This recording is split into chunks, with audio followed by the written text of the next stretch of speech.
Paano nagsimula ang tinaguriang Philippine-American War? Iisa-isahin ni Xiao Chua ang mga pangyari sa Xiao Time. Ako ay Pilipino.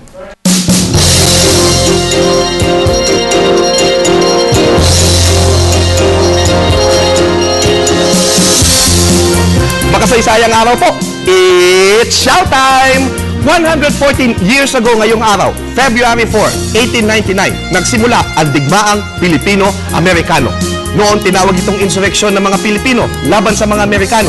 Ngunit kung tatanggapin natin ang katawagang ito, sinasabi natin na nasa ilalim na nga tayo noon ng mga Pinalitan ito ng mga historiador na Pilipino ng Philippine-American War sapagkat ang Estados Unidos noon ay nakikipaglaban na sa isang republika, ang Republika ng mga Pilipino sa Malolos. Noong mga panahon na iyon, nakita na ng mga Pilipino ang interes ng mga Amerikano na sakupin ang Pilipinas sa kabila ng pagtulong nila sa atin upang magapi ang mga Espanyol. Hindi sila pinapasok ng mga Amerikano sa Maynila at pinagsarahan pa ang ating mga diplomat ng pinto sa Paris sa mga usapan para sa pagbili ng Amerika sa Pilipinas mula sa Espanya. Nilagtaan ng tratado noong December 10, 1898. Subalit, hindi pa agad ito epektibo. Ito ay kailangan munang aprobahan ng Kongreso ng Estados Unidos.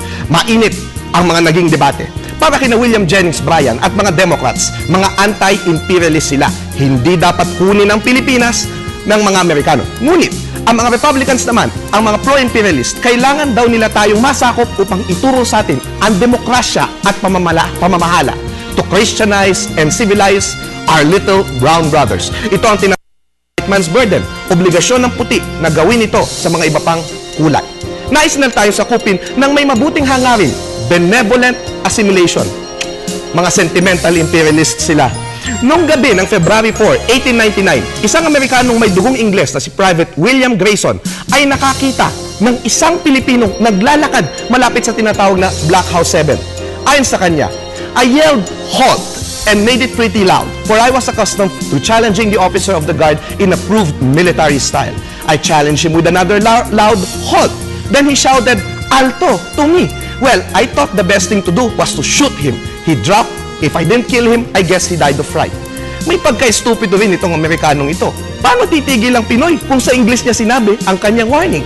Si Corporal Anastasio Felix ng 4th Company Battalion ng Morong ang unang tinamaan ng bala.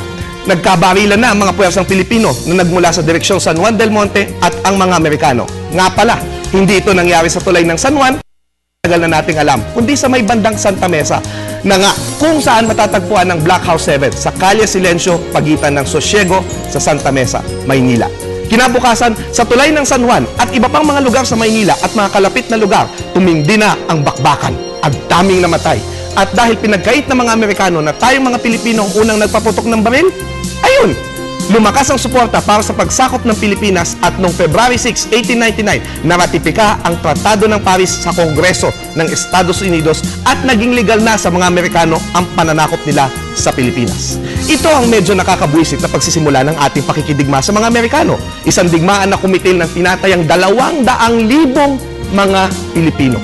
Matatapos ang digmaan hindi pa sa pagkahuli kay General Aguinaldo noong 1901, kundi sa huling laban ng mga Moro at Amerikano sa Budbagsak noong 1913. Ako po si Xiao Chua para sa Telebisyon ng Bayan. And that was Xiao.